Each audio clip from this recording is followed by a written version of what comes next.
After receipt of GAD, that is General Arrangement Drawing, based on DPR, we proceed to work in the field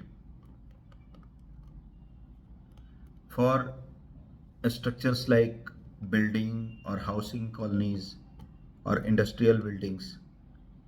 We used to mark layout, means it's northing, easting, location plan,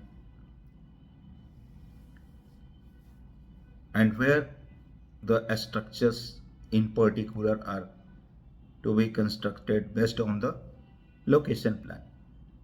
In case of bridges, railways, canals, flyovers, and highways, we go for marking alignment. Alignment are uh, more important in these infrastructure projects. When we have 2 points which to be connected, if it is in a straight line, then it is easier. If there is some curvature, the alignment is marked keeping that curvature in mind. And for marking curvature, we need to have the northing and easting coordinates of the all the points on curve or on a straight line which to be connect. After marking the alignment, we go for detailed survey, that is leveling of the zone along with the alignment. The width of the zone which to be taken in a detailed survey depends upon the topography of the terrain and steepness of the terrain and a requirement of ROW. ROW is precisely right of way, and common man की भाषा में बोले तो right of वे वो width है जो government body किसी project के लिए एक्वायर करती है और जो उसकी प्रॉपर्टी रहती है. हम लोगों ने देखा होगा कि जब हम रेल से सफ़र करते हैं तो रेल लाइन के बोथ साइड रेलवे के पिलर्स लगे रहते हैं जिस पे पर्टिकुलर रेलवे जोन की मार्किंग लगी रहती है, लाइक NER और NER फ्रंटियर, लाइक दिस. वो ROW की मार्किंग है रेलवे के लिए. उसी तरीके से हाईवेज में भी ROW होते हैं और कुछ पर्टिकुलर शहरी क्षेत्रों में या और कई जगह वो ROW सोन होते हैं. अदरवाइज हाईवेज के केस में वो सोन नहीं होते हैं, कहीं सोन होते हैं कहीं नहीं होते हैं. बट वो ROW जो मेन इंफ्रास्ट्रक्चर है या मेन जो बंड बनता है या जो बर्म बनता है उससे बहुत ज़्यादा होता है कंसिडरेबली.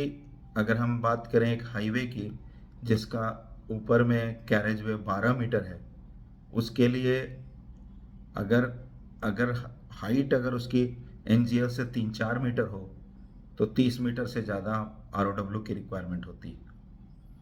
सो ROW में वेरी. लेकिन जब हम डिटेल सर्वे करते हैं तो अलाइनमेंट के अलोंग ROW की विड्थ को डिटेल सर्वे में इंक्लूड करते हैं. उसमें सारे उसके लेवल्स रिकॉर्ड करते हैं.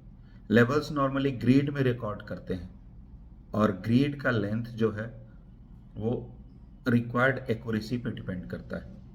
अगर टोपोग्राफी यूनिफॉर्म है, समतल है, तो वो लेंथ हम 10 मीटर रख सकते हैं, 20 मीटर रख सकते हैं.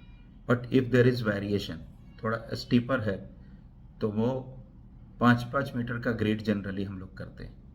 सपोज कीजिए कि हम किसी ब्रिज का अलाइनमेंट मार्क किए जिसके पियर्स के बीच में 50 मीटर का डिस्टेंस है, पियर टू पियर 50 मीटर का डिस्टेंस है। तो एक पियर के सामने ट्रांसवर्स डायरेक्शन में जो लाइन होगी उसके पैरेलल 5 मीटर या 10 मीटर के इंटरवल में लाइन्स हम मार्क कर सकते हैं।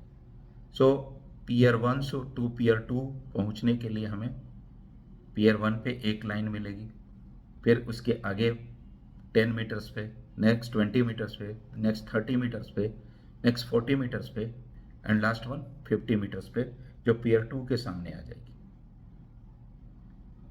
Along alignment parallel lines 5-5 meter पे हो सकती है, 10-10 मीटर्स पे हो सकती है, एज पर रिक्वायरमेंट। उस डिटेल सर्वे से हमें एनजीएल का लेवल पता चलता है। एनजीएल का लेवल फाउंडेशन का अपर लेवल डिसाइड करने के लिए काफ़ी इंपॉर्टेंट है। फाउंडेशन का जो बॉटम लेवल है उसके लिए हमें और बहुत सारी जानकारी चाहिए। सब सॉइल एक्सप्लोरेशन करते हैं, जिसको जियोटेक भी बोलते हैं।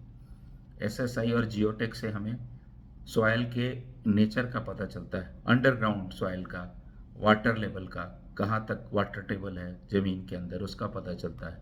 सॉइल के प्रॉपर्टीज़ के बेस पे और एस्कावर के बेस पे, डेप्थ ऑफ एस्कावर के बेस पे, फ्लो के बेस पे, इन चीज़ों के बेस पे, और सुपर स्ट्रक्चर और सब स्ट्रक्चर के डेड लोड और अर्थक्वेक,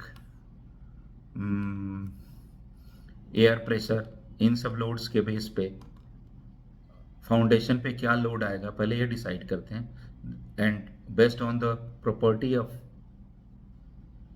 सब सॉइल फाउंडेशन का डेप्थ डिसाइड करते हैं। इन case of deep foundation, in case of open foundation which is shallow foundation है, precisely in case of shallow foundation जो कि normally maximum up to 3 meter तक depth तक होता है उसमें, और स्मॉल स्ट्रक्चर्स के लिए यूज होता है, बिल्डिंग्स के लिए, मल्टी स्टोरी बिल्डिंग्स के लिए इवन, और इंडस्ट्रियल बिल्डिंग्स के लिए, बशर्ते कि सॉइल की प्रॉपर्टी बेटर हो, यूनिफॉर्म हो।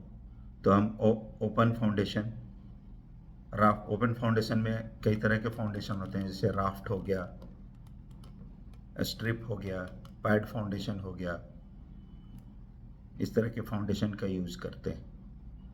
तो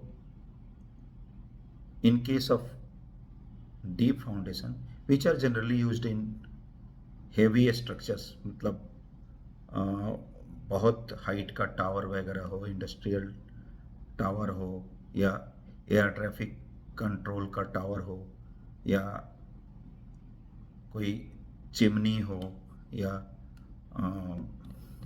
इस तरह की चीज़ हो, ब्रिजेज हो, इनके केस में डीप फाउंडेशन यूज होता है। सो ये सारा जानकारी प्री वर्क एक्टिविटीज़ के अंडर आता है। तो वर्क स्टार्ट करने के पहले हमें ये डिटेल जानकारी चाहिए। इसके बेस पे जीएडी से, जनरल अरेंजमेंट ड्राइंग से, हम मेन ड्राइंग में आते हैं जो पर्टिकुलर फाउंडेशन, सब स्ट्रक्चर और सुपर स्ट्रक्चर की डिटेलिंग करता है। Thanks for today.